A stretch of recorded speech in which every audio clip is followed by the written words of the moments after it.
ಈ ರಿಸಲ್ಟ್ ಸಿಗೋದು. ಇಷ್ಟು ಶೈನ್ ಯಾಕೆ ಆಗ್ತಾವಪ್ಪ ಅಂತ ಅಂದ್ರೆ ಈ ಪ್ಯಾಕನ್ನು ಹಾಕೋದ್ರಿಂದ ನಮಗೆ ಇನ್ನೂ ಒಳ್ಳೆ ಒಂದು ಶೈನ್ ಸಿಗುತ್ತೆ ಕೂದಲಿಗೆ. ಜೊತೆಗೆ ನಾವು ಶಾಂಪೂನು ಯೂಸ್ ಮಾಡ್ತೀವಿ ಇಲ್ಲೇ. ಹಾಯ್ ಫ್ರೆಂಡ್ಸ್, ನಮಸ್ಕಾರ ಎಲ್ಲರಿಗೂ. ದುರ್ಗಾ ಚಾನಲ್ಗೆ ಸ್ವಾಗತ. ಪ್ರತಿಯೊಬ್ಬರು ನಮ್ಮ ಹೇರ್ಸು ಚೆನ್ನಾಗಿರಬೇಕು ಮತ್ತು ಹೇರ್ ಫಾಲ್ ಆಗಬಾರ್ದು, ಡ್ಯಾಂಡ್ರಫ್ ಕಡಿಮೆ ಆಗಬೇಕು ಮತ್ತು ದಟ್ಟವಾಗಿ ಬೆಳಿಬೇಕು ಅನ್ನೋದು ಎಲ್ಲ ಹೆಣ್ಮಕ್ಳ ಕನಸಾಗಿರ್ತೈತಿ. ಅದ್ರ ಜೊತೆಗೆ ಗಂಡ್ಮಕ್ಳು ಸಹಿತ ಈ ಹೇರ್ ಕೇರ್ ಬಗ್ಗೆ ಭಾಳನೇ ಕಾಳಜಿ ತೊಗೊಳೋ ಅಂತಾರೆ. ಅದಕ್ಕಾಗಿ ನಾನಿವತ್ತು ನಿಮಗೋಸ್ಕರ ಒಂದು ಒಳ್ಳೆ ಹೇರ್ ಮಾಸ್ಕನ್ನು ತೊಗೊಂಡು ಬಂದಿದ್ದೀನಿ. ಅಂದರೆ ಬರೀ ಮೆಂತೆಕಾಳನ್ನು ಪ್ಯಾಕನ್ನು ಹಾಕೋರನ್ನ ಬಹಳಷ್ಟು ಜನ ನೋಡಿದ್ದೀನಿ ನಾನು. ಆದರೆ ಇವತ್ತು ನಾನು ಹೇಳ್ಕೊಡುವಂಥ ಒಂದು ಹೇರ್ ಪ್ಯಾಕನ್ನು ಹಾಕುವಂಥ ಬರೀ ವಾರಕ್ಕೆ ಒಂದು ಸರ್ತಿ ಈ ಒಂದು ಹೇರ್ ಪ್ಯಾಕನ್ನು ನೀವು ಹಾಕಿದ್ರೆ ಸಾಕು, ನಿಮ್ಮ ಹೇರ್ಸು ಶೈನ್ ಆಗ್ತಾವೆ ಮತ್ತು ದಟ್ಟವಾಗಿ ಬೆಳಿತಾವೆ, ಕೂದಲು ಉದುರೋದು ನಿಲ್ತೈತಿ, ಜೊತೆಗೆ ಡ್ಯಾಂಡ್ರಫು ನಿಮ್ಗೆ ಕಡಿಮೆ ಆಗ್ತೈತಿ. ಅದ್ರ ಜೊತೆಗೆ ಇನ್ನೂ ಒಂದು ಹೇರ್ ಪ್ಯಾಕನ್ನು ನಾನು ಹೇಳ್ಕೊಡ್ತೀನಿ, ಅದು ತಿಂಗಳಿಗೆ ಒಂದು ಸರ್ತಿ ಮಾಡೋದು. ಈಗ ಈ ಒಂದು ಹೇರ್ ಪ್ಯಾಕನ್ನು ಪ್ರತಿಯೊಬ್ಬರು ಸಣ್ಣ ಮಕ್ಕಳಿಂದ ಒಂದು 12-14 ವರ್ಷದಿಂದ ಇರುವಂಥ ಮಕ್ಕಳಿಂದ ಹಿಡಿದು ವಯಸ್ಸಾದವರೆಗೂ ನಾವು ಈ ಒಂದು ಹೇರ್ ಪ್ಯಾಕನ್ನು ಹಾಕ್ಬೋದು, ಯಾವುದೇ ರೀತಿ ಸೈಡ್ ಎಫೆಕ್ಟ್ ಇಲ್ಲದೇ. ನಾನು ಹೇಳ್ಕೊಡುವಂಥ ಹೋಮ್ ರೆಮಿಡಿಗಳು ಬಹಳನೇ ಒಳ್ಳೆ ರಿಸಲ್ಟ್ ಕೊಡುವಂಥ ಒಂದು ಹೋಮ್ ರೆಮಿಡಿಗಳಾಗಿರ್ತಾವೆ. ಹರ್ಬಲನ್ನು ನಾವು ಟ್ರೈ ಮಾಡೋಕೊಂತೀವಿ ಅಂದಾಗ ನಾವು ಕೆಮಿಕಲನ್ನು ಯೂಸ್ ಮಾಡಿದ್ದಕ್ಕೋಸ್ಕರ ಹರ್ಬಲ್ ನಮಗೊಂದು ಸ್ವಲ್ಪ ಅಡ್ಜಸ್ಟ್ ಆಗೋದಕ್ಕೆ ಟೈಮ್ ತೊಗೊತೈತಿ. ಟೈಮ್ ತೊಗೊಂಡು ಆದಮೇಲೆ ಒಳ್ಳೆ ರಿಸಲ್ಟು ಬೆನಿಫಿಟ್ಸ್ ನಮಗೆ ಸಿಗುತ್ತಾ ಅಂತ ಹೇಳೋದಕ್ಕೆ ನಾನು ಕಾರಣ. ಯಾಕಂತ ಅಂದ್ರೆ ನಮ್ಮದೇ ಪಕ್ಕದಲ್ಲಿ ಒಬ್ಬರು ಇದ್ದಾರೆ. ಅವ್ರಿಗೆ ನಾನು ಏನು ಹೇರ್ ಪ್ಯಾಕ್ ಮಾಡ್ತೀನಿ ಎಲ್ಲನೂ ಅವ್ರಿಗೆ ಇದನ್ನ ಹಾಕೋರಿ ಅಂತ ಹೇಳಂದೆಲ್ಲ ಹೇಳ್ತೀನಿ. ಅವ್ರು ಏನು ಮಾಡಿದ್ದಾರೆ ಅಂದರೆ ಮೊದಲಿಗೆಲ್ಲ ಕೆಮಿಕಲನ್ನು ಯೂಸ್ ಮಾಡ್ಕೊತ ಬಂದಾರ. ಈಗ ಆದಷ್ಟು ಅವ್ರಿಗೆ ಅದು ಹೇರ್ ಡೈ ಹಿಡಿತಿಲ್ಲ. ಅದಕ್ಕೋಸ್ಕರ ಏನಾಗುತ್ತೆ ಅಂತಂದ್ರೆ ಈಗ ಅದನ್ನ ಹಾಕೊಂತ ಬಂದಾಗ ನಮಗೆಲ್ಲಾದರೂ ವೈಟ್ ಹೇರ್ಸ್ ಕಂಡಾಗ ನಮಗೆ ಸಮಾಧಾನ ಆಗಂಗಿಲ್ಲ. ಈಗ ನನಗೇನಂತಾರ, ನೀವೇನೋ ನನಗೆ ಹೇಳಂಗಿಲ್ಲ, ನನಗೆ ಹೇಳ್ದೇನೆ ಬೇರೆ ಏನಾದರೂ ಸೀಕ್ರೆಟ್ ನೀವು ಹೇರ್ ಪ್ಯಾಕನ್ನು ಹಾಕ್ತೀರಿ ಅಂತ ಅಂದಿದ್ದು ಉಂಟು. ಯಾಕಂತ ಅಂದರೆ ಇದನ್ನು ನಾನು ಈಗಲಿಂದ ಮಾಡ್ಕೊತ ಬರೋದಲ್ಲ. ನಾನು ಬಹಳ ವರ್ಷಗಳಿಂದ ನಾನು ಆಯಿಲ್ ಹಚ್ಚೋದು, ಆಮೇಲೆ ಈ ರೀತಿ ಪ್ಯಾಕ್ಗಳನ್ನ ನಾನು ಜಾಸ್ತಿ ಹಾಕ್ತಿರಲಿಲ್ಲ. ಪ್ಯಾಕ್ಗಳನ್ನ ಹಾಕೋದಂದ್ರೆ ನನಗೆ ಅಲರ್ಜಿ. ಏನಪ್ಪ ಪ್ಯಾಕ್ ಹಾಕೋದು ಮತ್ತು ಹೇರ್ ಡೈ ಹಾಕೋದಂದ್ರೆ ನನಗೆ ಆಗ್ತಿರಲಿಲ್ಲ. ಅದಕ್ಕೋಸ್ಕರ ಈಗ ಇಷ್ಟು ವರ್ಷಗಳಾದ್ರೂ ನನಗೆ ಈಗ ಇಲ್ಲೊಂದು ವೈಟ್ ಹೇರ್ಸ್ ಕಾಣ್ತಾ ಇರೋದ್ರಿಂದ ಅದನ್ನು ಸಹಿತ ನಾನು ಕಡಿಮೆ ಮಾಡ್ಕೋಬೇಕಂತ ಹೇಳೋದು ಈ ಹೇರ್ ಪ್ಯಾಕ್ಗಳನ್ನ ನಾನು ಹಾಕ್ತಾ ಬರ್ತಾ ಇದ್ದೀನಿ. ಆಮೇಲೆ ಈ ಒಂದು ಒಳ್ಳೊಳ್ಳೆ ಹೇರ್ ಆಯಿಲ್ಸನ್ನು ನಾನು ಯೂಸ್ ಮಾಡ್ಕೊತ ಬರಾಕೊಂತೀನಿ. ಆಮೇಲೆ ಡೈಗಳನ್ನು ಡೈ ಅಂದರೆ ನಾನು ಯಾವುದೇ ರೀತಿ ಕೆಮಿಕಲ್ ಇರುವಂಥ ಡೈಯನ್ನು ಇವತ್ತಿನವರೆಗೂ ನಾನು ಟ್ರೈ ಮಾಡಿಲ್ಲ, ಮಾಡೋದು ಇಲ್ಲ. ಯಾಕಂತಂದ್ರೆ ಅದನ್ನು ನಾವು ಹಾಕಿದಾಗ ಇನ್ನಷ್ಟು ನಮ್ಮ ಹೇರ್ಸು ಕಪ್ಪಗಿರುವಂಥದ್ದು ಇನ್ನೂ ವೈಟ್ ಆಗ್ತಾ ಹೋಗ್ತಾವೆ. ಅದಕ್ಕೋಸ್ಕರ ಯಾರು ದಯವಿಟ್ಟು ಈಗಿನ್ನೂ ಸ್ಟಾರ್ಟ್ ಮಾಡಾಕತ್ತೀವಿ ನಾವು ಹೇರ್ ಡೈನ ಹಚ್ಚೋದಕ್ಕೋಸ್ಕರ ಅಂತ ಹೇಳಿ ಅನ್ನೋದಾದರೆ ಈ ರೀತಿಯಾಗಿರುವಂಥ ನನ್ನ ಮನೆಯಲ್ಲಿ ಬಹಳ ಸುಲಭವಾಗಿರುವಂಥ ಒಂದು ಹೇರ್ ಡೈಗಳನ್ನ ನಾನು ನಿಮ್ಗೆ ತೋರಿಸ್ಕೊಡ್ತಿದ್ದೀನಿ. ಜೊತೆಗೆ ಈ ರೀತಿ ಹೇರ್ ಪ್ಯಾಕ್ಗಳನ್ನ ನೀವು ಹಾಕೊತ ಬಂದ್ರಿ ಅಂದ್ರೆ ನಿಜವಾಗ್ಲೂ ನಿಮ್ಗೆ ಹೇರ್ ಫಾಲ್ ಕಡಿಮೆ ಆಗುತ್ತೆ. ಹೇರ್ಸ್ ಏನು ಸಮಸ್ಯೆಗಳು ಎಲ್ಲಾನು ಅದು ಕಡಿಮೆ ಮಾಡ್ಕೊತ ಬರ್ತೈತಿ. ಬೇಕಿದ್ರೆ ನೀವು ಟ್ರೈ ಮಾಡಿ ನೋಡ್ರಿ. ಇವತ್ತು ನಾನು ಹೇಳ್ಕೊಡುವಂಥ ಹೇರ್ ಪ್ಯಾಕನ್ನು ನೀವು ವಾರದಲ್ಲಿ ಒಂದು ಸರ್ತಿ ಹಾಕ್ರಿ, ಮತ್ತು ತಿಂಗಳಿಗೆ ಒಂದು ಸರ್ತಿ ಹಾಕೋ ಹೇರ್ ಪ್ಯಾಕನ್ನು ನಾನು ನಿಮಗೆ ತೋರಿಸ್ಕೊಡ್ತೀನಿ. ಈ ಒಂದು ಹೇರ್ ಪ್ಯಾಕ್ ಹಾಕೋದ್ರಿಂದ ನಮ್ಮ ಹೇರ್ ಫಾಲ್ ಕಡಿಮೆ ಆಗುತ್ತಾ, ಮತ್ತು ಹೇರ್ಸ್ ಡ್ಯಾಂಡ್ರಫ್ ಕಡಿಮೆ ಆಗುತ್ತಾ, ಜೊತೆಗೆ ಈ ದಟ್ಟವಾಗಿ ಕೂದಲು ಬೆಳಿತಾವು. ಅದಕ್ಕೋಸ್ಕರ ಈ ಪ್ಯಾಕನ್ನು ವಾರಕ್ಕೆ ಒಂದು ಸರ್ತಿ ಹಾಕಬೇಕು. ಅದನ್ನು ಮಂತ್ಲಿ ಅಂದರೆ ತಿಂಗಳಿಗೆ ಒಂದು ಸರ್ತಿ ಹಾಕೋದನ್ನು ಹೇರ್ ನಮ್ಗೆ ಏನು ಈಗೀಗ ನಮ್ಗೆ ವೈಟ್ ಹೇರ್ಸ್ ಆಗ್ತಾ ಇದಾವಪ್ಪ, ಆಮೇಲೆ ಈಗ ವಯಸ್ಸಿಗೂ ಮುಂಚೆ ಬರುವಂಥ ವೈಟ್ ಹೇರ್ಸನ್ನು ಅದು ತಡೆ ಹಿಡಿಯುವಂಥ ಕೆಲಸನ ಆ ತಿಂಗಳಿಗೆ ಒಂದು ಸರ್ತಿ ಹಾಕುವಂಥ ಪ್ಯಾಕು ಮಾಡುತ್ತೆ. ಅದನ್ನು ಸಹಿತ ನಾನು ನೆಕ್ಸ್ಟ್ ವಿಡಿಯೋಗಳಲ್ಲಿ ತೋರಿಸ ಹೋಗ್ತೀನಿ. ಇಲ್ಲಿ ನೋಡ್ರಿ ಇಷ್ಟು ಚೆನ್ನಾಗಿದ್ದಾವೆ ಅಂದ್ರೆ ಇವತ್ತು ನಾನು ಪ್ಯಾಕ್ ಹಾಕ್ಕೊಂಡಿದ್ದೀನಿ, ಪ್ಯಾಕ್ ಹಾಕಿದ್ದೀನಿ, ತೋರಿಸಿದ್ದೀನಿ ಕೂಡ. ನೋಡ್ರಿ ಇಷ್ಟು ಚೆನ್ನಾಗಿ ನನ್ನ ಹೇರ್ಸ್ ಆಗಿದೆ ನೋಡ್ಬೋದು ನೀವು. ಇಷ್ಟು ಶೈನ್ ಆಗ್ತಾವು. ಪ್ರತಿಯೊಂದು ಸರ್ತಿನೂ ಫೇಸ್ ಪ್ಯಾಕನ್ನು ಹಾಕಿದಾಗೂ ಖುಷಿ ಪಡ್ತೀನಿ. ಅದೇ ರೀತಿ ಈಗ ಈ ಹೇರ್ ಡೈ ಆಯ್ತು, ಹೇರ್ ಪ್ಯಾಕ್ಗಳನ್ನ ಆಯ್ತು ಅಂದ್ರೆ ನ್ಯಾಚುರಲ್ ಆಗಿ ನಮ್ಗೆ ಹೇರ್ಸನ್ನು ಬ್ಲ್ಯಾಕ್ ಮಾಡಬೇಕು, ಜೊತೆಗೆ ಫಾಲನ್ನು ಕಡಿಮೆ ಮಾಡಬೇಕು. ಆ ರೀತಿಯಾಗಿರುವಂಥ ಮನೆಯಲ್ಲೇ ಹರ್ಬಲ್ಸನ್ನು ನಾನು ಬಳಸಿ ನಾನು ಆಯಿಲ್ ಆಯಿತು, ಆಮೇಲೆ ಶಾಂಪೂ ಆಯಿತು, ಎಲ್ಲನೂ ನಾನು ಟ್ರೈ ಮಾಡ್ಕೊತ ಬಂದೀನಿ. ನಿಜವಾಗಿ ಹೇಳ್ಬೇಕಂದ್ರೆ ನಾನು ರೆಡಿ ಮಾಡಿರುವಂಥ ಶಾಂಪೂನೇ ನಾನು ಹಾಕಿ ತಲೆ ಸ್ನಾನ ಮಾಡಿದ್ದೀನಿ. ಈ ಒಂದು ಪ್ಯಾಕ್ ಹಾಕಿದ ಮೇಲೆ ನೀವು ಶಾಂಪೂ ಹಾಕಿ ನೀವು ತಲೆ ಸ್ನಾನ ಮಾಡ್ಬೋದು.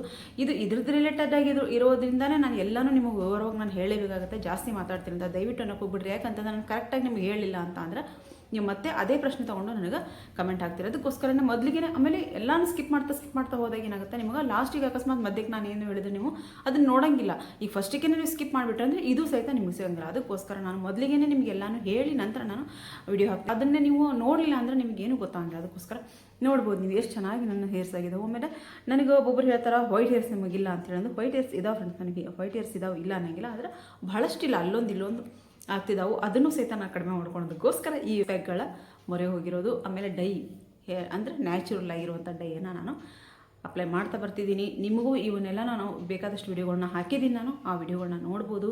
ನೀವು ಒಂದೇ ಟ್ರೈ ಮಾಡಬೇಕಾ ಅಂತ ಇಲ್ಲ, ಎಲ್ಲ ನ್ಯಾಚುರಲ್ ಆಗಿರೋದ್ರಿಂದ ಯಾವುದೇ ರೀತಿ ಭಯ ಇಲ್ಲದೇ ನೀವು ನಾನು ಹೇಳುವಂಥ ಒಂದೊಂದು ಡೈನು ನೀವು ಟ್ರೈ ಮಾಡ್ತಾ ಬರ್ಬೋದು. ಬರೀ ಇವತ್ತಿನ ಒಂದು ಒಳ್ಳೆಯ ಒಂದು ಹೇರ್ ಮಾಸ್ಕನ್ನು ಯಾವ ರೀತಿ ಹಾಕೋದು, ಹೇರ್ ಪ್ಯಾಕನ್ನು ಯಾವ ರೀತಿ ಹಾಕೋದು ಅಂತ ಹೇಳಿ ನಾನು ನಿಮ್ಗೆ ತೋರಿಸ್ಕೊಡ್ತೀನಿ. ಬಹಳನೇ ಚೆನ್ನಾಗೈತಿ, ಅಷ್ಟೇ ಒಳ್ಳೆ ರಿಸಲ್ಟ್ ನಿಮ್ಗೆ ಸಿಗುತ್ತೆ.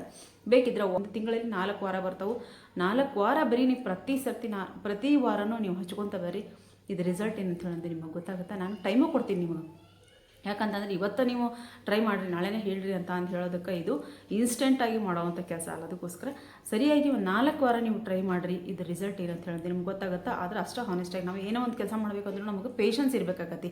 ಯಾವುದೋ ಒಂದು ಒಳ್ಳೆ ಕೆಲಸ ಮಾಡಬೇಕಂತಂದ್ರೂ ಪೇಷನ್ಸ್ ಇರಬೇಕಾಗತ್ತೆ. ನಾವು ಒಂದು ಏನಾದರೂ ಕಟ್ಟಿ ನಿಲ್ಲಿಸಬೇಕು ಅಂತಂದ್ರೆ ಅದಕ್ಕೆ ಟೈಮ್ ಭಾಳ ಬೇಕಾಗುತ್ತೆ. ಆದರೆ ಕೆಡವಿ ತೆಗಿಯೋದಕ್ಕೆ ಭಾಳ ಟೈಮ್ ಬೇಕಾಗಿಲ್ಲ. ಅದಕ್ಕೋಸ್ಕರ ಕಟ್ಟೋದಕ್ಕೋಸ್ಕರ ಟೈಮ್ ತೊಗೊತೀವಿ ಅಂದಾಗ ಈ ರೀತಿಯಾಗಿರುತ್ತೆ ಹೇರ್ ಪ್ಯಾಕು, ಹೇರ್ ಮಾಸ್ಕ್ ಆಗಲಿ, ಆಮೇಲೆ ಫೇಸ್ ಪ್ಯಾಕ್ಗಳನ್ನಾಗಲಿ, ನಾವೆಲ್ಲ ನಮ್ಮ ಸ್ಕಿನ್ ಇರುವಂಥ ಕರೆಗಳನ್ನಾಗಲಿ ನಾವು ದೂರ ಮಾಡ್ಕೋಬೇಕಂತಂದ್ರೆ ನಾವು ಪೇಷನ್ಸಿಂದ ನಾವು ಕೈಲೇಬೇಕಾಗತ್ತೆ. ಈ ರೀತಿಯಾಗಿರುವಂಥ ಪ್ಯಾಕನ್ನು ಪೇಷನ್ಸಿಂದ ಮಾಡ್ಕೋಬೇಕಾಗತ್ತೆ. ನಮ್ಗೆ ಒಳ್ಳೆ ರಿಸಲ್ಟ್ ಬೇಕು ಅಂದ್ರೆ ಒಂದು ಸ್ವಲ್ಪ ಶ್ರಮ ಪಡಲೇಬೇಕಲ್ಲ. ಅದಕ್ಕೋಸ್ಕರ ಈ ಒಂದು ಪ್ಯಾಕನ್ನು ನೀವು ರೆಡಿ ಮಾಡ್ಕೊರಿ.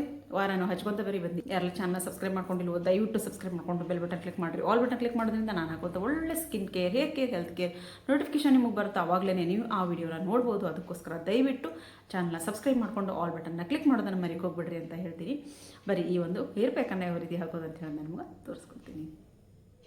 ಇಲ್ಲಿ ಒಂದು ಪಾತ್ರೆ ತೊಗೊಂಡಿದ್ದೀನಿ ನಾನು. ಇಲ್ಲಿ ಕಬ್ಬಿಣ ಪಾತ್ರೆ, ಸ್ಟೀಲ್ ಪಾತ್ರೆ ಇದೇನು ಮ್ಯಾಟ್ರ್ ಆಗಂಗಿಲ್ಲ. ಇಲ್ಲಿ ನಾನು ಸ್ಟೀಲಿನ ಪಾತ್ರೆನ ತೊಗೊಂಡಿದ್ದೀನಿ. ಇದಕ್ಕೆ 1 ಗ್ಲಾಸಷ್ಟು ನಾನು ನೀರು ಹಾಕೊಂಡು ಒಂದು 4 ಸ್ಪೂನಷ್ಟು ಅಗಸೆ ಬೀಜ ತೊಗೊಂಡಿದ್ದೀನಿ. ಅಂದ್ರೆ 4 ಟೀ ಸ್ಪೂನಷ್ಟು ತೊಗೊಂಡಿದ್ದೀನಿ. ನಿಮ್ಗೆ ಹೇರ್ಸ್ ಜಾಸ್ತಿ ಹಾಕೋರಿ, ಕಡಿಮೆ ಇದ್ರೆ ಕಡಿಮೆ ಹಾಕೋಬೋದು. ಇಲ್ಲಿ ನಾನು 4 ಟೀ ಸ್ಪೂನಷ್ಟು ನಾನು ಅಗಸೆ ಕಾಳು ಮತ್ತು 4 ಟೀ ಸ್ಪೂನಷ್ಟು ಮೆಂತೆಕಾಳು ಅಂದರೆ ಸಮ ಪ್ರಮಾಣದಲ್ಲಿ ಹಾಕೊಂಡಿನಿ. 1 ಗ್ಲಾಸಷ್ಟು ನೀರು ಹಾಕೊಂಡಿದ್ದನ್ನ ಒಂದು ಸ್ವಲ್ಪ ಕುದಿಸ್ಕೊತೀನಿ. ಎಲ್ಲಿ ಮಟ್ಟ ಕುದಿಸ್ಬೇಕಪ್ಪ ಅಂದ್ರೆ ತೀರಾ ನೀವು ಕುದಿಸಿದ್ರೆ ಏನಾಗುತ್ತೆ, ಜೆಲ್ ಭಾಳನ ಗಟ್ಟಿಯಾಗಿ ಬಿಡ್ತೈತಿ. ಇದು ಅಂದರೆ ಇದು ಅಗಸೆ ಕಾಳು ನಮ್ಗೆ ಗಟ್ಟಿ ಇರ್ತೈತಿ, ಗಟ್ಟಿ ಆಗುತ್ತೆ. ಅಗಸೆ ಕಾಳಿಂದನೂ ಲೋಳೆ ಬರ್ತೈತಿ ಮತ್ತು ಮೆಂತೆಕಾಳಿಂದ ಲೋಳೆನೂ ಜಾಸ್ತಿ ಬರೋದ್ರಿಂದ ಇಲ್ಲಿ ಜಾಸ್ತಿ ಗಟ್ಟಿಯಾಗಿ ಬಿಡ್ತದೆ. ಒಂದು ಸ್ವಲ್ಪ ಒಂದೇ ಕುದಿ ಬರೋವರೆಗೂ ನೀವು ಇದನ್ನ ಕುದಿಸ್ಕೊಂಡು ಆಫ್ ಮಾಡಿಬಿಟ್ರೆ ಸಾಕು. ನಂತರ ನಾವು ಒಂದು ಸೋಸಿದ ಮೇಲೆ ಮತ್ತೆ ಆರಕ್ಕೆ ಇಟ್ವಿ ಅಂದರೆ ಇನ್ನೂ ಚೂರು ಗಟ್ಟಿ ಆಗುತ್ತೆ. ಅದಕ್ಕೋಸ್ಕರ ಇಲ್ಲಿ ಬಿಸಿ ಇರ್ತಾನೆ ನಾನು ಇದನ್ನ ಸೋಸ್ಕೊಂಡು ಇದ್ರ ಜೆಲ್ ಎಷ್ಟು ಬರುತ್ತೋ ಅಷ್ಟು ನಾನು ಪಕ್ಕಕ್ಕೆ ಇಟ್ಕೊಂಡು ಇದು ನೀವೇನು ಮಾಡ್ತಿದ್ರಿ, ಮೆಂತೆಕಾಳನ್ನು ರಾತ್ರಿ ನೆನೆಸಿಟ್ಟು ಬರೀ ಮೆಂತೆಕಾಳನ್ನು ನಾವು ರುಬ್ಬಿ ಅಪ್ಲೈ ಮಾಡ್ಕೊತಿದ್ವಿ. ಆದರೆ ನಾನು ಯಾವತ್ತೂ ಈ ಕೆಲಸ ಮಾಡಿಲ್ಲ. ಬರೀ ಮೆಂತೆಕಾಳನ್ನು ನಾನು ಯಾವತ್ತೂ ಹೇರಿಗೆ ಅಪ್ಲೈ ಮಾಡಿಲ್ಲ.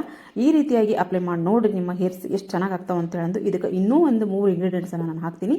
ಇಲ್ಲಿ ಇದಕ್ಕೆ ಏನು ಅಗಸೆ ಕಾಳು ಮತ್ತು ನಾವು ಮೆಂತೆಕಾಳು ಬೇಯಿಸಿದೇವಲ್ಲ ಅದಕ್ಕೆ 1 ಸ್ಪೂನಷ್ಟು ಆಮ್ಲಾ ಪೌಡ್ರ್ ಅಂದರೆ ನೆಲ್ಲಿಕಾಯಿ ಪೌಡ್ರು, 1 ಸ್ಪೂನಷ್ಟು ಸೀಗೆಕಾಯಿ ಪೌಡ್ರು, 1 ಸ್ಪೂನಷ್ಟು ರೀಠಾ ಪೌಡ್ರು ಅಂದರೆ ಈ ಅಂಟವಾಳಕಾಯಿ ಪೌಡ್ರು ಇಷ್ಟೂ ಹಾಕ್ಕೊಂಡು ಚೆನ್ನಾಗಿ ಇದನ್ನ ಮಿಕ್ಸ್ ಮಾಡ್ಕೊತೀನಿ. ನಾನು ಮಿಕ್ಸ್ ಮಾಡಿಕೊಂಡು ಒಂದು ಸರ್ತಿ ಇದನ್ನ ನಾನು ಮಿಕ್ಸಿ ಮಾಡ್ಕೊತೀನಿ. ನಂತರ ಇನ್ನೂ ಒಂದು ಇಂಗ್ರೀಡಿಯೆಂಟ್ಸು ಏನೈತಿ ಅಂತ ಹೇಳಿದ್ರೆ ನಾನು ನಿಮ್ಗೆ ತೋರಿಸ್ತೀನಿ. ಇಲ್ಲರಿ ಒಂದು ಸರ್ತಿ ನಾನು ಇದನ್ನ ಮಿಕ್ಸಿ ಮಾಡಿಕೊಂಡೆ. ಅಂದರೆ ಫಸ್ಟಿಗೆ ಇದನ್ನ ಜೆಲ್ ಹಾಕಿದ್ರೆ ನಮಗೆ ಪೂರ್ತಿ ನುಣ್ಣಗಾಗಂಗಿಲ್ಲ ಅಂತ ಹೇಳಿದ್ರೆ ಫಸ್ಟಿಗೆ ಒಂದು ಸ್ವಲ್ಪ ಮಿಕ್ಸಿ ಮಾಡ್ಕೊಂಡು ಆದಮೇಲೆ 1 ಸ್ಪೂನಷ್ಟು ಇಲ್ಲಿ ಕೊಬ್ಬರಿ ಎಣ್ಣೆ ಅಂದರೆ ನಾನು ಇಲ್ಲಿ ಕೋಲ್ಡ್ ಪ್ರೆಸ್ ಕೊಕೊನಟ್ ಆಯಿಲನ್ನು ನಾನು ತೊಗೊಂಡಿದ್ದೀನಿ. ಒಳ್ಳೆ ಚೆನ್ನಾಗಿರುವಂಥ ಒಂದು ಕೊಬ್ಬರಿ ಎಣ್ಣೆ ನಾನು ಇಲ್ಲಿ ತೊಗೋಬೇಕಾಗತ್ತೆ. ತೊಗೊಂಡಿಲ್ಲ ನಾವು ಜೆಲ್ ಏನೋ ಸೋಸಿಟ್ಟಿದ್ವಲ್ಲ ಅದೇ ಜೆಲ್ಲನ್ನು ನಾನು ಇಲ್ಲಿ ಹಾಕಿ ಮಿಕ್ಸಿ ಮಾಡ್ಕೊತೀನಿ.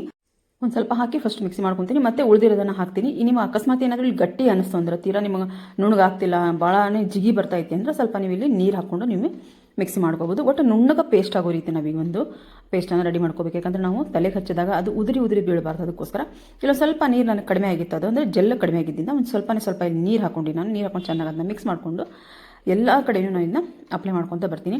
ಅಂದ್ರೆ ಏನು ಸ್ಕ್ಯಾಲ್ಪಿಗೆ ಸಹಿತ ಅಂದರೆ ನೀವು ಬೈತಲಿಗೆ ಅಂತೀವಲ್ಲ, ಬೈತಲೆಗೆ ಪೂರ್ತಿಯಾಗಿ ನಾವು ಅದನ್ನು ಕೂದಲನ್ನು ಸರಿಸಿ ಪೂರ್ತಿಯಾಗಿ ನಾವು ಸ್ಕ್ಯಾಲ್ಪಿಗೆಲ್ಲ ಹಚ್ಕೊತ ಬರ್ಬೇಕಾಗತ್ತಿ. ಪೂರ್ತಿ ತುದಿ ಕೂದಲು ಮಟನು ಒಂದು ಮಾಸ್ಕ್ ಅಂದಾಗ ನಮಗಿಲ್ಲಿ ಒಟ್ಟು ಕಡಿಮೆ ಆಗೋದಕ್ಕೋಸ್ಕರ, ಆಮೇಲೆ ನಮ್ಗೆ ಒಂದು ಒಳ್ಳೆ ಹೇರ್ಸ್ ಬರೋದಕ್ಕೋಸ್ಕರ ಅಂದರೆ ಹೇರ್ ಫಾಲ್ ಕಡಿಮೆ ಆಗೋದಕ್ಕೋಸ್ಕರ, ದಟ್ಟವಾಗಿ ಹೇರ್ಸ್ ಬೆಳೆಯೋದಕ್ಕೋಸ್ಕರ ನಾವಿಲ್ಲಿ ಈ ಪ್ಯಾಕನ್ನು ಹಾಕೋದ್ರಿಂದ ನಾವು ಪೂರ್ತಿಯಾಗಿ ಸ್ಕ್ಯಾಲ್ಪಿಗೆ ಮತ್ತು ಪೂರ್ತಿ ಎಷ್ಟು ನಮ್ಮ ಉದ್ದ ಕೂದಿರ್ತಾವೆ ಅಷ್ಟಕ್ಕೂ ಇಲ್ಲಿ ನಾನು ಅಪ್ಲೈ ಮಾಡ್ಕೊತೀನಿ. ನಿಮಗೆ ಅದಕ್ಕೆ ಹೇಳಿದ್ದೆ ನಾನು, ನಿಮಗೆ ಎಷ್ಟು ಬೇಕಷ್ಟು ನಾನು ನನ್ನ ಹೇರ್ಸ್ ಎಷ್ಟಿದಾವೆ ಅಷ್ಟು ಕ್ವಾಂಟಿಟಿ ನಾನು ಇಲ್ಲಿ ತೊಗೊಂಡಿದ್ದೀನಿ. ಆದರೂ ಚೂರು ಉಳಿತದೆ ಲಾಸ್ಟಿಗೆ, ಅಂದರೆ ಒಂದು ಸರ್ತಿ ಹೆಚ್ಚಾಗತ್ತೆ, ಒಂದು ಸರ್ತಿ ಕಡಿಮೆ ಆಗುತ್ತೆ. ಹಾಗಾಗಿ ಒಂದು ಸರ್ತಿ ಇನ್ನೊಂದು ಸ್ವಲ್ಪ ಜಾಸ್ತಿನೇ ಒಂದು ಸ್ವಲ್ಪ ಮಾಡ್ಕೊಂಡು ಚೆನ್ನಾಗಿ ಉಳಿದಿರೋದನ್ನೆಲ್ಲ ನಾನು ಮೇಲೆಲ್ಲ ಅಪ್ಲೈ ಮಾಡಿಕೊಂಡು ಒಂದು ಗಂಟು ಕಟ್ಟಿ ಅದಕ್ಕೊಂದು ಪ್ಲಾಸ್ಟಿಕಿನ ಕವರನ್ನು ನಾವಿಲ್ಲಿ ಹಾಕಬೇಕಾಗತ್ತೆ. ನಿಮ್ಮ ಹತ್ರ ಶವರ್ ಕ್ಯಾಪ್ ಇದ್ರೆ ಅಲ್ಲಿ ಹಾಕೋಬೋದು, ಇಲ್ಲ ಅಂತಂದರೆ ಈ ರೀತಿಯಾಗಿರುವಂಥ ಒಂದು ಕವರನ್ನು ಹಾಕ್ಕೊಂಡು 1 ಗಂಟೆ ಪೂರ್ತಿಯಾಗಿ 1 ಗಂಟೆ ನಾನು ಇಲ್ಲಿ ಬಿಡ್ತೀನಿ. ನಿಮಗೆ ಟೈಮ್ ಇತ್ತು ಅಂದರೆ 1.5-2 ಗಂಟೆ ಬಿಡ್ಬೋದು. ನಲ್ಲಿ 1 ಗಂಟೆ ಪೂರ್ತಿಯಾಗಿ ಬಿಟ್ಟು ನಂತರ ನಾನು ತಲೆ ಸ್ನಾನ ಮಾಡಿದ್ದೀನಿ. ನೀವು ನೋಡ್ಬೋದು ಇಲ್ಲಿ ಹೇರ್ಸ್ ನಾನು ತೋರಿಸ್ತೀನಿ ಎಷ್ಟು ಚೆನ್ನಾಗಿ. ನಾನು ಅಂದರೆ ಇಲ್ಲಿ ಶಾಂಪೂ ಹಾಕಿದ್ದೀನಿ, ನಾನು ಶಾಂಪೂ ಹಾಕಿ ತಲೆ ಸ್ನಾನ ಮಾಡಿದ್ದೀನಿ. ತಲೆ ಸ್ನಾನ ಮಾಡಿ ಪೂರ್ತಿಯಾಗಿ ಕೂದಲನ್ನು ಒಣಗಿಸಿದ್ದೀನಿ. ಇಲ್ಲಿ ಇನ್ನೂ ಒಂದು ಟಿಪ್ ಏನಪ್ಪ ಅಂತಂದರೆ, ಒಬ್ಬರು ಹೇರ್ ಡೈಯರ್ ತೊಗೊಂಡು ನಾವು ಕೂದಲನ್ನು ಒಣಗಿಸೋದ್ರ ಬದಲಾಗಿ ನಾವು ಒಂದು ಸ್ವಲ್ಪ ಬಿಸಿಲಲ್ಲಿ ನಿಂತ್ಕೊಂಡು ಕೂದಲನ್ನು ಒಣಗಿಸೋದು ಉತ್ತಮ, ಯಾಕಂದರೆ ಅದು ನ್ಯಾಚುರಲ್ ಆಗಿ ನಮಗೆ ಇಲ್ಲಿ ಕೂದಲು ಒಣಗ್ತಾವೆ. ಅದಕ್ಕೋಸ್ಕರ ಹೇರ್ ಡ್ರೈಯರ್ ಅವಶ್ಯಕತೆ ಇದ್ದಾಗ ಮಾತ್ರ ಬಳಸೋದು ಉತ್ತಮ. ನೋಡ್ರಿ ಎಷ್ಟು ಚೆನ್ನಾಗಿ ನನ್ನ ಹೇರ್ಸ್ ಆಗಿದಾವೆ ಅಂತ ಅಂದ್ರೆ ನೀವು ನೋಡ್ಬೋದು. ಇಷ್ಟು ಸಾಫ್ಟ್ ಆಗ್ತಾವು ಮತ್ತು ಶೈನ್ ಆಗ್ತಾವು, ಜೊತೆಗೆ ಹೇರ್ಸು ನಮ್ಗೆ ದಟ್ಟವಾಗಿ ಬೆಳಿತಾವು, ಜೊತೆಗೆ ಡ್ರಂಡ್ರಫ್ ಕಡಿಮೆ ಆಗುತ್ತೆ ಮತ್ತು ಹೇರ್ ಫಾಲ್ ಕಡಿಮೆ ಆಗುತ್ತೆ. ಈ ಒಂದು ಪ್ಯಾಕನ್ನು ನೀವು ಟ್ರೈ ಮಾಡಿ ನೋಡಿ. ಎಷ್ಟು ಈಸಿ ಆಗೈತಲ್ಲ, ಬಹಳನೇ ಸುಲಭವಾಗಿ. ನೀವು ಬಹಳಷ್ಟು ಜನ ಮೆಂತೆ ಕಾಳನ್ನು ಹಾಕಿ ಅಂದರೆ ನೆನೆ ಇಟ್ಟು ನೀವು ಅದನ್ನು ಯೂಸ್ ಮಾಡ್ತೀರಿ. ಆದರೆ ನೀವು ಇನ್ಸ್ಟೆಂಟ್ ಆಗಿ ನಿಮಗೀಗ ನೆನೆ ಇಡೋದಕ್ಕೆ ನೆನಪಾಗಲಿಲ್ಲಪ್ಪ ಅಂತ ಅಂದಾಗ ಪಟ್ ಅಂತ ಹೇಳಿ ಬೆಳಗ್ಗೆ ಎದ್ದು ನೀವು ಎರಡೂ ನೀವು ಅಗಸಿಕಾಳು ಮತ್ತು ಈ ಮೆಂತೆ ಕಾಳನ್ನು ಕುದಿಸ್ಕೊಂಡು ಅದು ಜೆಲ್ಲನ್ನು ತಗೊಂಡು ಅದರಲ್ಲೇ ನಾವು ಮಿಕ್ಸ್ ಮಾಡಿ ನಾವು ಹೇರ್ ಪ್ಯಾಕ್ ಹಾಕೋದ್ರಿಂದ ನಮಗೆ ಈ ರಿಸಲ್ಟ್ ಸಿಗೋದು. ಇಷ್ಟು ಶೈನಿ ಯಾಕಾಗ್ತಾವಪ್ಪ ಅಂತ ಅಂದ್ರೆ ಆ ಒಂದು ಅಗಸೆಕಾಳಿನ ಒಂದು ಜೆಲ್ಲಲ್ಲಿ ನಾವು ಈ ಪ್ಯಾಕನ್ನು ಹಾಕೋದ್ರಿಂದ ನಮಗೆ ಇನ್ನೂ ಒಳ್ಳೆಯ ಒಂದು ಶೈನ್ ಸಿಗುತ್ತೆ ಕೂದಲಿಗೆ. ಜೊತೆಗೆ ನಾವು ಶಾಂಪೂನು ಯೂಸ್ ಮಾಡ್ತೀವಿ ಇಲ್ಲೇ, ಅದಕ್ಕೋಸ್ಕರ ಇನ್ನೂ ಚೆನ್ನಾಗಿರುವಂಥ ರಿಸಲ್ಟ್ ಆಗಲಿ, ಆಮೇಲೆ ಈ ಹೇರ್ ಫಾಲ್ ಆಗಲಿ ನಿಮ್ಗೆ ಕಡಿಮೆ ಆಗ್ತಾ ಬರ್ತಾವೆ. ನಾನು ನಿಮ್ಮ ಜೊತೆಗೆ ಈ 4 ವಾರ ಕಂಟಿನ್ಯೂ ಹಾಕ್ತಾ ಹೋಗ್ತೀನಿ. ನಾನು ಯಾವಾಗ ಬೇಕಿದ್ರು, ಯಾಕಂದರೆ ನಿಮಗೆ ವಿಡಿಯೋ ಹಾಕೋದಕ್ಕೋಸ್ಕರ ನಾನು ಬೇರೆ ಬೇರೆ ಪ್ಯಾಕ್ಗಳನ್ನ ಹಾಕಬೇಕು, ರಿಸಲ್ಟ್ ನೋಡಬೇಕು ನಂತರ ನಿಮ್ಮ ಎದುರಿಗೆ ತರಬೇಕು. ಈ ಸರ್ತಿ ವಾರನೂ ನಾನು ತಪ್ಪದೇನೆ ಈ ಒಂದು ಹೇರ್ ಪ್ಯಾಕನ್ನು ಹಾಕ್ತೀನಿ. ನೀವು ನನ್ನ ಜೊತೆಗೆ ಹೇರ್ ಪ್ಯಾಕನ್ನು ಹಾಕ್ತಾ ಹೋಗ್ರಿ. ರಿಸಲ್ಟನ್ನು ನನಗೆ ದಯವಿಟ್ಟು ಕಮೆಂಟ್ ಬಾಕ್ಸಲ್ಲಿ ಕಮೆಂಟ್ ಹಾಕಿರಿ. ಒಂದು ತಿಂಗಳು ಆದಮೇಲೆ ಪೂರ್ತಿ ಇದನ್ನ ಟ್ರೈ ಮಾಡಿ ಒಳ್ಳೆ ರಿಸಲ್ಟ್ ಬಂತು ಅಂತ ಅಂದಾಗ ನನ್ನ ಕಮೆಂಟ್ ಬಾಕ್ಸಲ್ಲಿ ಕಮೆಂಟ್ ಹಾಕಿರಿ. ನಾನು ಅರ್ಜೆಂಟ್ ಮಾಡೋಂಗಿಲ್ಲ, 4 ವಾರ ಅಥವಾ 2 ವಾರ ಹಾಕಿರಿ. ಇದು ರಿಸಲ್ಟ್ ಏನಂತ ಹೇಳಿ ನಿಮಗೆ ಗೊತ್ತಾಗುತ್ತೆ. ನಂತರ ತಪ್ಪದೇನೆ ಕಮೆಂಟ್ ಬಾಕ್ಸಲ್ಲಿ ಕಮೆಂಟ್ ಹಾಕಿರಿ, ಯಾಕಂದ್ರೆ ಭಾಳಷ್ಟು ಜನ ನನಗೆ ಕಮೆಂಟ್ ಹಾಕ್ತಿದ್ದಾರೆ. ಅದು ನಾನು ರಿವ್ಯೂ ನಾನು ಕೊಡ್ತೀನಿ ನಿಮ್ಗೆ. ಅದು ಒಂದು ಸ್ವಲ್ಪ ವಿಡಿಯೋ ಲಾಂಗ್ ಆಗೋದ್ರಿಂದ ನೀವು ಸ್ಕಿಪ್ ಮಾಡ್ತೀರಿ ಅಂತ ಹೇಳಂದು ಅಲ್ಲಿಗೆ ಸ್ಟಾಪ್ ಮಾಡೀನಿ. ಈ ಒಂದು ಹೇರ್ ಪ್ಯಾಕನ್ನು ಹಾಕಿರಿ, ಯಾವ ರೀತಿ ನಿಮಗೆ ರಿಸಲ್ಟ್ ಬಂತು ಅಂತ ಹೇಳೋದು ತಪ್ಪದೇನೆ ಕಮೆಂಟ್ ಬಾಕ್ಸಲ್ಲಿ ಕಮೆಂಟ್ ಹಾಕಿರಿ ಅಂತ ಹೇಳ್ತಾ ಈ ವಿಡಿಯೋನ ಇಲ್ಲಿಗೆ ಎಂಡ್ ಮಾಡ್ತಿದ್ದೀನಿ. ಮತ್ತೆ ಮುಂದೆ ಒಂದು ಒಳ್ಳೆಯ ಸ್ಕಿನ್ ಕೇರ್ ಅಥವಾ ಹೇರ್ ಕೇರ್, ಹೆಲ್ತ್ ಕೇರ್ ವಿಡಿಯೋದೊಂದಿಗೆ ನಾನು ಬರ್ತೀನಿ. ಅಲ್ಲಿವರೆಗೂ ಬೈ ಫ್ರೆಂಡ್ಸ್, ಬಾಯ್.